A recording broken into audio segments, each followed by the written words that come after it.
रात के 2 बज रहे थे और विराट मेघालय और असम बॉर्डर के बीच पड़ने वाली किश्नोई नदी को पार कर रहा था।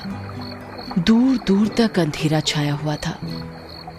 एक गहरे सन्नाटे ने किश्नोई नदी को घेर कर रखा हुआ था और उसी नदी के ऊपर काले बादल मंडरा रहे थे, जिन्हें देखकर ऐसा लग रहा था कि किसी भी पल वो बरसने वाले हैं।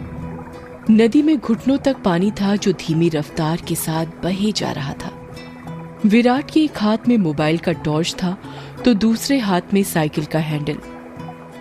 विराट पैदल पैदल मोबाइल के टॉर्च की रोशनी के सहारे नदी पार कर ही रहा था कि तभी उसका मोबाइल बजने लग जाता है। विराट फोन उठाते हुए कहता है, हाँ वन्ना बोलो। मोबाइल के अंदर से एक औरत की आवाज सुनाई देती है। कहाँ तक पहुंचे आप जी? किश्नोई नदी तक पहुंच गया हूं वन्ना, बस ये किश्नोई नदी पार की और फिर मैं सीधे तुम्हारे पास। वन्ना की घबराते हुए आवाज सुनाई देती है। क्या कहा? किश्नोई नदी पार कर रहे हो आप?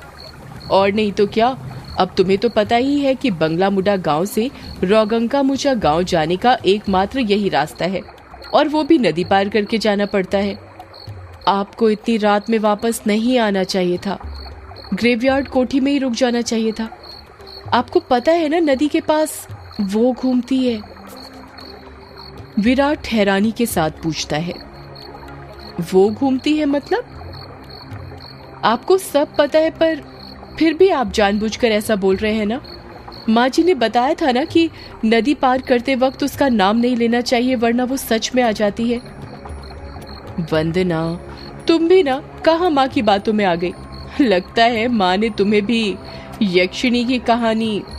विराट अपनी बात पूरी करता उससे पहले ही वंदना घबराते हुए कहती है, चुप हो जाओ जी। हे काली माँ, मेरे पति की रक्षा करना और अनजाने में इनसे जो अनर्थ हुआ है उसके लिए माफ कर देना। अब ये कभी उसका नाम नहीं लेंगे। विराट हंसते हुए कहता है, क्या वंदना, तुम भी ना, ये यक्षिणी वक्षिणी कुछ नहीं होती, समझी तुम। ये सब बस मनगढ़ंत बातें हैं जो गांव वालों ने बनाई है और कुछ नहीं। आप नहीं मानते तो मत मानिए, पर मैं तो मानती हूँ। आप ना जल्दी से आ जाइए बस। हाँ वंदना, आ रहा हूँ, बस ये नदी तो पार कर लूं पहले। अच्छा मैं रखती हूँ। अरे ऐसे कैसे? तुम्हें नहीं लगता तुम कुछ भूल रही हो? मैं भूल रही हूँ?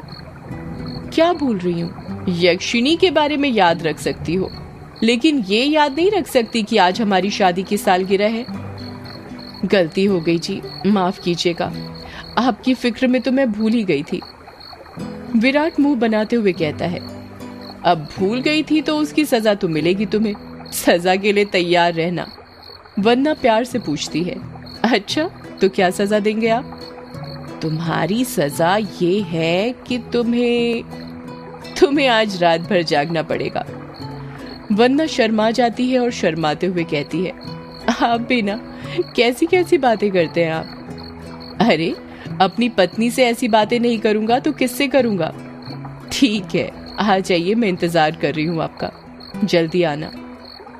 वंदना फोन कट कर देती है और विराट वापस से नदी पार करने लग जाता है।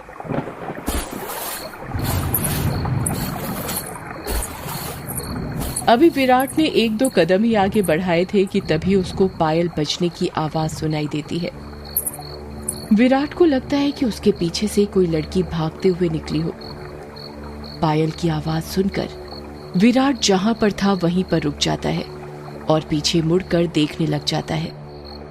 जब वो पीछे मुड़ता है तो सिवाय अंधेरे के उसे कुछ दिखाई नहीं देता। उसके पीछे कोई नहीं था।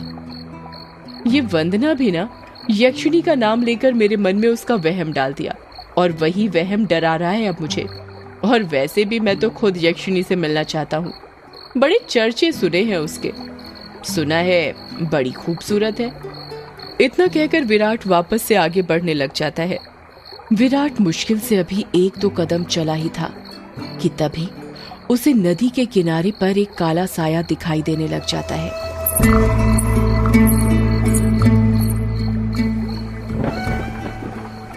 उस काले साए को देखकर विराट के कदम अपने आप थम जाते हैं। साए को देखकर ऐसा लग रहा था कि जैसे वो विराट का ही इंतजार कर रहा था। काले साए के पास से पायल के बजने की आवाज और चमेली के फूल की खुशबू आ रही थी। विराट के हाथ पैर कपकपाने लग गए थे। विराट डरते हुए कहता है, कहीं वंदना की बात सच तो नहीं थी? ये यक्षिणी तो नहीं? विराट उस साए को देखकर इतना डर गया था कि उसका पूरा चेहरा पसीने से लथपथ हो गया था। विराट के हाथ पैर ठंडे पड़ गए थे। उसका दिल जोरों से धड़कने लग गया था। उसकी समझ में नहीं आ रहा था कि वो क्या करे। विराट डरते हुए कहता है, कौन है वहां पर? कोई जवाब नहीं आता है। सन्नाटा अभी भी छाया हुआ था। विराट अपने मोबाइल का टॉर्च उस काले साए पर मारने लग जाता है। जब उस टॉर्च की रोशनी उस काले साए पर पड़ती है तो विराट देखता है कि वो साया किसी और का नहीं बल्कि एक लड़की का था। नदी के किनारे पर एक बहुत ही खूबसूरत लड़की खड़ी थी जिसकी उम्र करीब 24 साल और लंबाई 5 फीट 2 इंच थी। उसकी लंबी सी गर्दन, गुलाबी से होंठ, बाल खुले हुए जो उसकी कमर तक आते थे, उसका गोरा बदन और उसी गोरे बदन पर उसने काली साड़ी पहन रखी थी। वो लड़की किसी अप्सरा से कम नहीं लग रही थी। वो इतनी खूबसूरत थी कि कोई भी मर्द उसका रूप देखकर अपनी हदों को भूलकर उसकी बाहों में मदहोश होना चाहे। वो लड़की अपने हाथ से विराट को इशारा करते हुए अपने पास बुलाती है। उस लड़की को देखकर विराट भूल गया था कि यक्षिणी जैसी कोई चीज भी होती है। विराट अपनी साइकिल को वहीं पर छोड़ देता है और जल्दी जल्दी उस लड़की के पास जाने लग जाता है, जैसे उसके बदन में कोई आग लग गई हो। विराट उस लड़की के पास जाकर उससे धीरे से पूछता है, कौन हो तुम और यहाँ पर क्या कर रही हो? क्या नाम है तुम्हारा? लड़की अपने चेहरे पर मुस्कान लाते हुए कहती है, नाम में क्या रखा है? जो रखा है काम में रखा है। कैसा काम? लड़की विराट की आंखों में देखते हुए कहती है,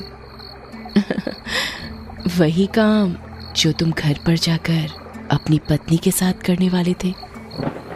तुम उसे आज रात भर जगाना चाहते थे ना? क्या तुम मुझे नहीं जगाओगे? उस लड़की की आंखों में एक नशा सा था जिसे देखकर विराट सब कुछ भूल गया था। ऐसा लग रहा था जैसे वो उसके वश में आ गया हो। विराट भी उस लड़की की आंखों में देखते हुए कहता है, हाँ क्यों नहीं, मैं तुम्हें आज रात क्या कल परसों नरसों हमेशा जगा कर रखूंगा, कभी नहीं सोने दूंगा तुम्हें। इतना कहते ही विराट उस लड़की को अपने सीने से सटा लेता है और अगले ही पल दोनों नदी की रेत पर निर्वस्त्र पड़े हुए थे। दोनों के जिस्मों की गर्मी से रेत उनके शरीर पर चिपक गई थी। उस लड़की के बदन में से चमेली के फूलों की खुशबू आ रही थी। लड़की नीचे थी और विराट उसके ऊपर। विराट के माथे की पसीने की बूंद ये साफ जाहिर कर रही थी कि वो थक चुका था और उसके बदन की सारी ताकत खत्म होने वाली थी। पर उस लड़की का चेहरा देखकर ऐसा लग रहा था जैसे अभी कुछ हुआ ही नहीं था। उसके अंदर की प्यास अभी नहीं बुझी थी। विराट अपने चरमोत्कर्ष अवस्था में पहुंचने वाला था और कुछ ही पलों में वो उस लड़की के बदन पर ध्वस्त होने वाला था।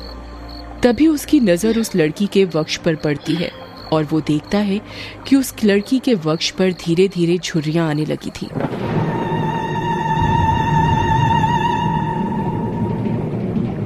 उसके हाथ पैरों की नसें बाहर निकलने लगी थी। उसके बाल काले से सफेद होने लगे थे। देखते ही देखते वो लड़की अचानक से बूढ़ी औरत में तब्दील हो जाती है। ये सब देखकर विराट की आंखें फटी की फटी रह गई थी। उसका गर्म बदन अचानक से ठंडा पड़ गया था। विराट कांपते हुए कहता है, कौन हो तुम? वो लड़की धीरे से कहती है, मैं यक्षिणी, तेरी मौत। ये सुनकर विराट के रोंगटे खड़े हो जाते हैं और वो झट से उससे दूर हटने लगता है। पर उसी वक्त यक्षिणी उसे अपने दोनों हाथों से पकड़ लेती है और कहती है, अभी कहाँ जा रहे हो प्रियतम? मेरी प्यास अभी बुझी नहीं है। तुम तो मुझे कल, परसों, नरसों हमेशा तक जगाना चाहते थे ना? क्या हुआ, थक गए या डर गए मेरा असली रूप देखकर? विराट उसका खौफनाक चेहरा देखकर इतना डर गया था कि कुछ नहीं बोल पा रहा था। उसको यक्षिणी की आंखों में खुद की मौत नजर आ रही थी। यक्षिणी गुस्से में कहती है, वासना की प्यास में तू ये भूल गया कमीने कि तेरी पत्नी वंदना तेरा घर पर इंतजार कर रही है और तू यहाँ पर मेरे साथ? तुम मर्द कभी एक स्त्री से प्यार कर ही नहीं सकते। तुम्हारी हवस कभी खत्म नहीं होने वाली। इतना कहकर यक्षिणी अपना हाथ विराट के सीने पर रख देती है। यक्षिणी के लंबे लंबे काले नाखून थे जो चाकू की तरह पहने थे। विराट डरते हुए कहता है, नहीं नहीं, ऐसा मत करो,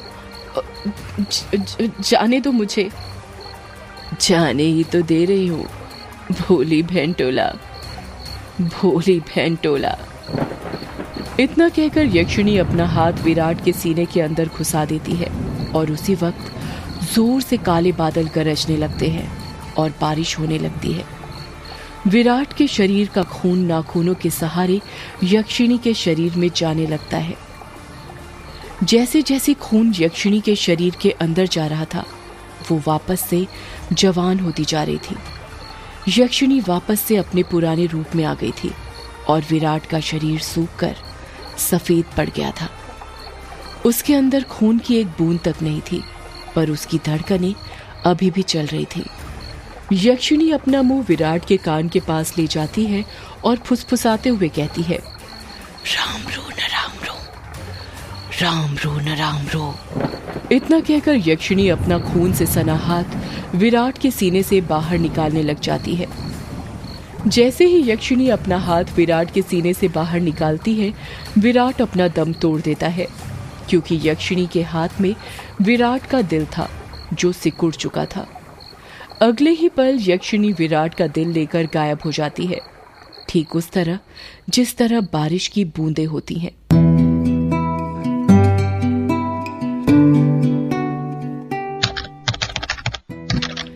टाइपराइटर के बटन दबने की आवाज सुनाई दे रही थी। एक आदमी जो कि कोट पैंट पहना हुआ था, एक बंद कमरे में सफेद टाइपराइटर के ऊपर कहानी टाइप कर रहा था।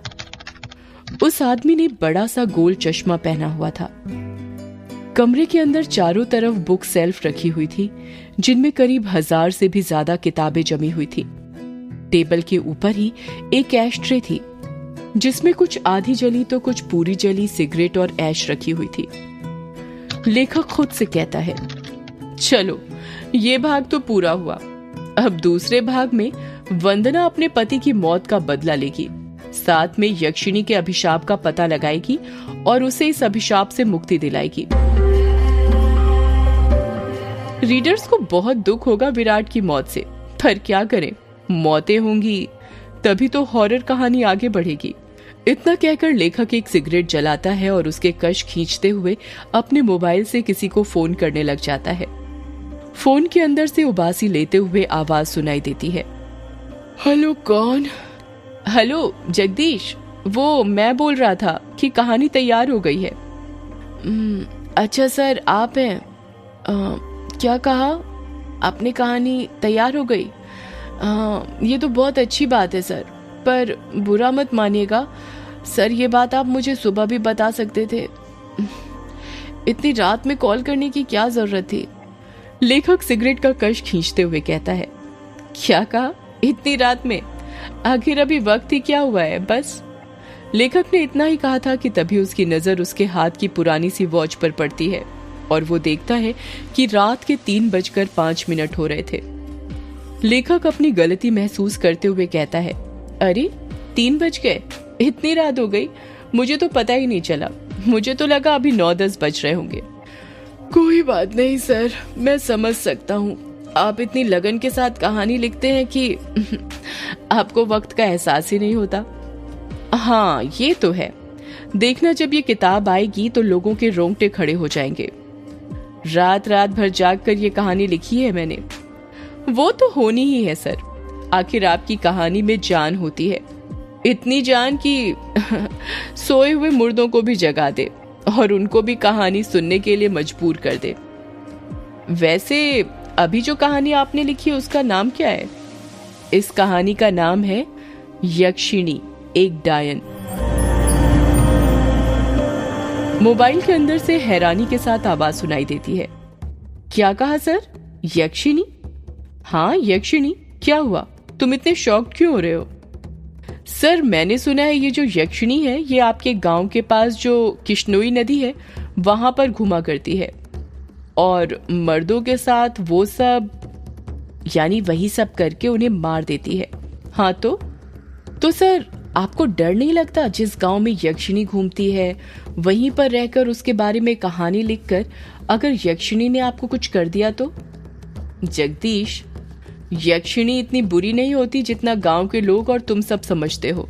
मतलब ये कि यक्षिणियां बहुत अच्छी होती हैं, इतनी अच्छी कि दूसरों की खुशी के लिए अपना सब कुछ कुर्बान करने के लिए तैयार हो जाएं। पर कभी कभी जिंदगी में कुछ ऐसी घटना घटती है कि आपकी पूरी जिंदगी बदल जाती है। कैसी घटना सर? मैं कुछ समझा नहीं। पौराणिक मान्यताओं के अनुसार हमारे ब्रह्मांड में अनेक लोक हैं जिसमें देवी देवताओं, सुर असुर, राक्षसों का वास होता है। इन सभी लोकों की दूरी पृथ्वी से अलग अलग है।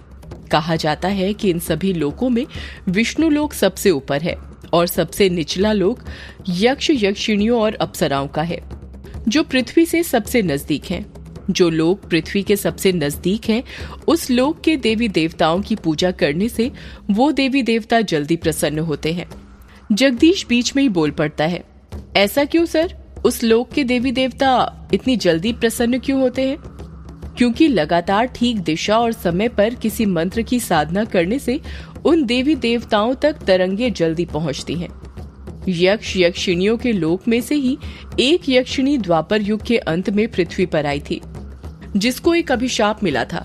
एक ऐसा अभिशाप जिसने उसकी जिंदगी बदल दी थी। कैसा अभिशाप सर? आप किस अभिशाप की बात कर रहे हैं और उसे ये अभिशाप किसने दिया था?